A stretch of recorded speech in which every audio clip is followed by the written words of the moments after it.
Hello everyone. Today we are going to present on encouraging vaccination adoption through social network. This presentation is part of our course on study of our basic topic in applied data science advanced data technology seminar.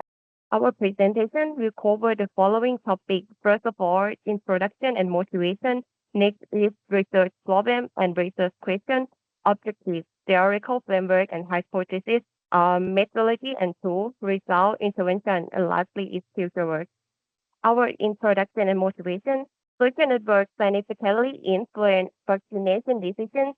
Studies have shown a 7.7% increase in vaccination refusals or delays due to factors shared across social media. The motivation.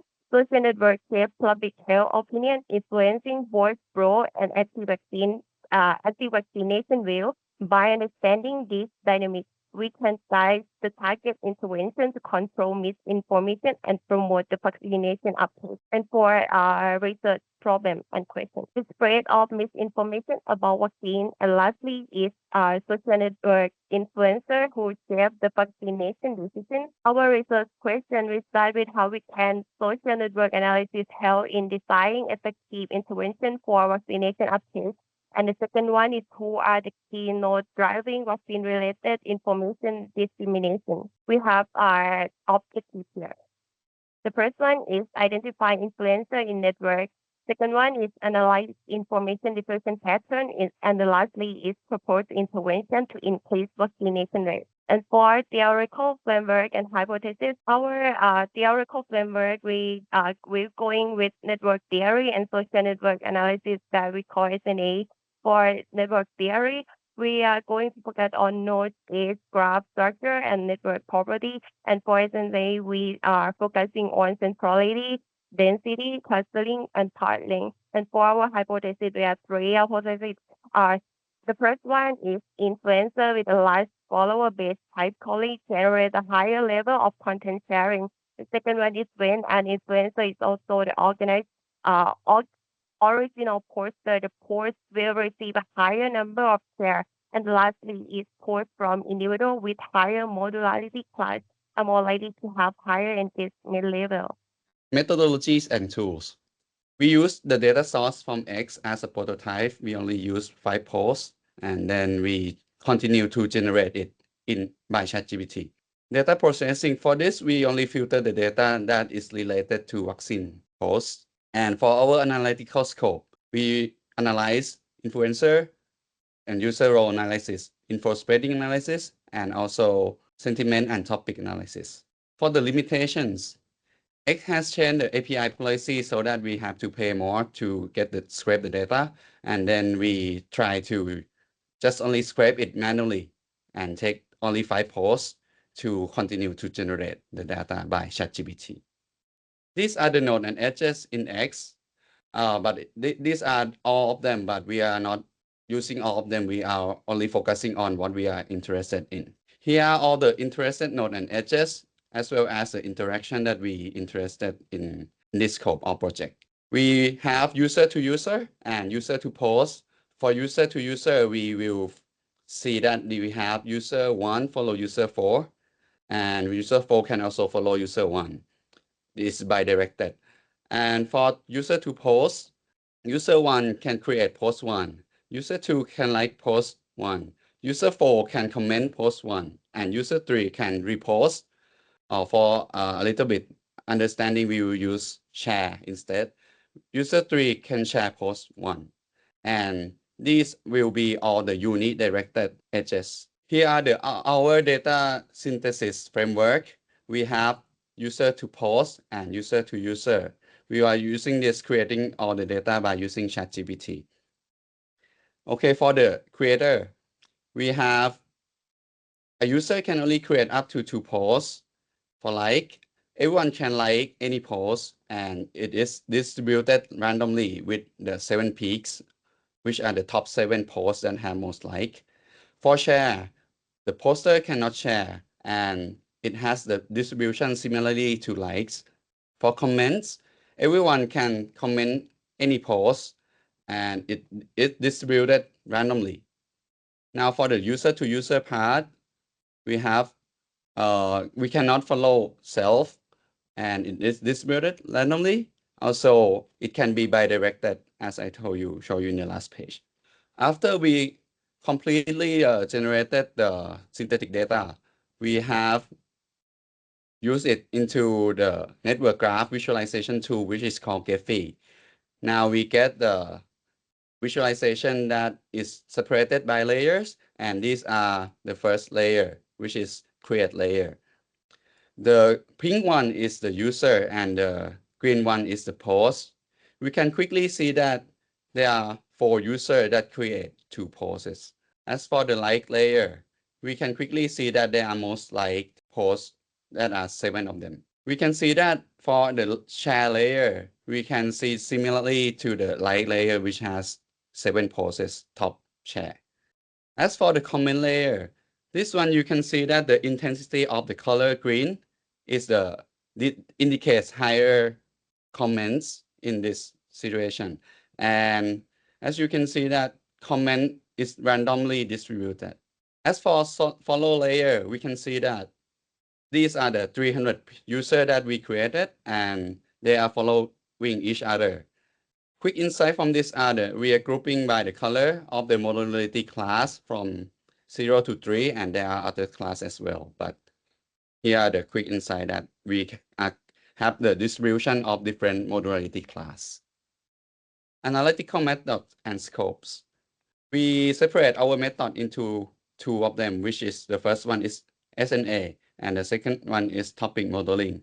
As for SNA or social network analysis, we try to do the influencer and user role analysis, as well as info spread analysis. For topic modeling, we are focusing the scope on sentiment and topic analysis. Results. From our hypothesis one that said influencer with a large follower base typically generate higher level of content sharing. After our analytic process by visualizing and identifying top posts, also, we can check the total share descending on the second graph. We found that this aligns with our hypothesis. We further look into the scatter plot on the bottom right, and we find that the average number of share of influencer and the R square means moderately correlated. So it also aligns with the hypothesis one that we make. This is how we identify key influencers. Here are the criteria. The first one is that it has a high number of followers at the percentile of 99. And the second one is that has a high average number of shares per post, which also consider the percentile 99 as well. After that, we can see that there will be top 3 users that is our key influencer. After identifying influencer, we also analyze their impact on the community with hypothesis 2. According to the hypothesis, we analyze the top 7 most shared posts to identify the reason that make a post go viral. After analysis, the result confirmed that this hypothesis is correct, but also provide additional insight that posts created by influencers tend to go viral, but when other influencers share them, then become even more viral. This insight is illustrated in the bar chart, which show that most viral posts are both created by influencers and shared by other influencers. And and to explore the impact of influencer and how data spread within the community, we continue with the hypothesis 3. In this project, engagement level were measured by combining like, comment, and share. And modularity class were decided by follower count, where higher class mean users have more followers. After analysis, results suggest that this hypothesis may not be fully correct because posts with high engagement don't always come from users in higher modularity classes. They can also come from users in lower modularity classes. So we do a deeper analysis and the results show that posts with high engagement from low modularity users often have low share, but highlight and comment.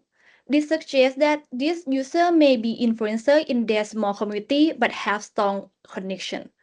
Their posts might not go viral but still get significant engagement from their community as seen in low share but have high like and comment. So based on this insight, the intervention strategy should focus on both influencer and non-influencer who have a significant impact with their community. And beyond hypothesis testing, we also analyze post content using topic modeling to support intervention planning. And the posts were categorized into 5 main topics. The first one is distrust in pharmaceutical company, health risk and side effect of vaccine, freedom of choice and mandates, misinformation and conspiracy theories, and alternative medicine and natural immunity. Findings show that distrust in companies and concern about vaccine side effects are the most discussed topic and have the highest error rate of share per post. And if we diving into 7 viral posts, the content align with previous findings. Most viral posts involve theme of distrust in pharmaceutical company and vaccine-related concern. So these themes are likely the key reason for anti-vax. So we have to address them directly in the intervention strategy that we will present in the next session by Kun Katiya. After we have done analytics, we know the situation. So we come with the example of intervention for each finding. There are totally 3 findings. Let's start with the finding number 1. It is the scenario when creator has significant fewer number of followers than sharer. In this case, we can indicate 2 things. The first one, the post gained traction due to its content rather than the poster influence. And the second one, the sharer play a significant role in amplifying the message to broader audience. By this, we come up with 3 interventions. The first one, content monitoring and early detection. We can use sentiment analysis and keyword tracking tools to identify and flag anti-vax contents that begin gaining traction, even if the posts are posted by less influential user. Then we can partner with the fact-checking organization to provide real-time corrections to the misunderstanding or misinformation before it goes viral. The second one, the sharer-centric counter messaging. We can develop the target campaign addressing common anti-vax myths and share this campaign with influencers who amplify the content. Then we can collaborate with other influencers to spread accurate content debunking anti-vax posts. Third, behavioral nudge to sharer. We can incentivize users to share, verify, or pro-vaccination content by introducing badge or recognition for promoting credible information. For the second scenario, the creator has a significant higher number of followers than sharer. In this case, the indication are 2 things. The first one, the post virality is driven primarily by the poster influence, regardless of the sharer follower count. And the second thing is the influencer's authority gives credibility to the anti-vax related topics. By this, we also come up with 2 interventions. The first one is that influencer engagement and collaboration. We can approach this influential creator with evidence-based material and invite them to join vaccination advocacy campaign. Then we build a relationship with influencer in health and science field to counteract misinformation from anti-vax influencers. And the second thing, deprioritizing harmful content. So we can collaborate with platform to introduce algorithm changes, prioritize anti-vax content from highly influential account while promoting credible vaccination content. Besides, we advocate for platform level restriction for influential accounts spreading misinformation. For the third scenario, the creator and sharer have similar follower number, not that higher and not that much lower. In this case, the indication is the post may reflect an organic spread originating from the key influencers networks. By this, we also come up with 3 interventions. The first one is that the influencer engagement and collaboration. As micro-influencers have high engagement rate and trusted relationship with their follower, making their content more relatable and shareable. Therefore, we can identify and partner with micro-influencers who align with pro-vaccine narrative. Then equip them with ready-to-share visually appealing content like videos, memes, or personal story promoting pro-vaccination.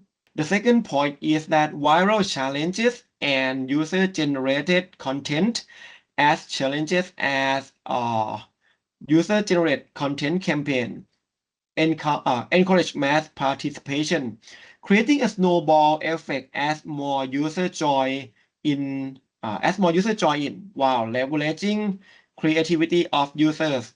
Make the campaign feel authentic and community driven. We can launch a hashtag campaign or challenge such as a sharing vaccination selfie, personal vaccine story, or fun video with a pro-vaccination theme. For example, we use a hashtag Vax for Life, something like that. And the third point is a gamify online engagement. For the gamification tabs into the competitive and reward-seeking behavior of users, increasing their willingness to engage and share content, such as quizzes make education fun and viral. So we can create a short quizzes or polls on vaccine myths and fact, and encouraging users to share their results with their network. Besides, we can partner with a platform to gamify pro-vaccine content engagement by highlighting popular contributor or offering a digital reward. While this project is interesting, there are some limitations which could be improved in the future. For the limitation discussion, the first limitation is that the data was mock-up for. There are 300 accounts in the network follow each other and almost every account which lead to bias. Another limitation is we do the analysis on premise, which is difficult to process streaming data with large scale. However, this project was just an idea to demonstrate and understand the social network analysis and their benefit also. The limitation could be improved in the future. What I mean by the large scale or the improvement is that it could be on cloud analytics and near real-time analytics. So thank you for your attention, and these are our member for this project. Thank you.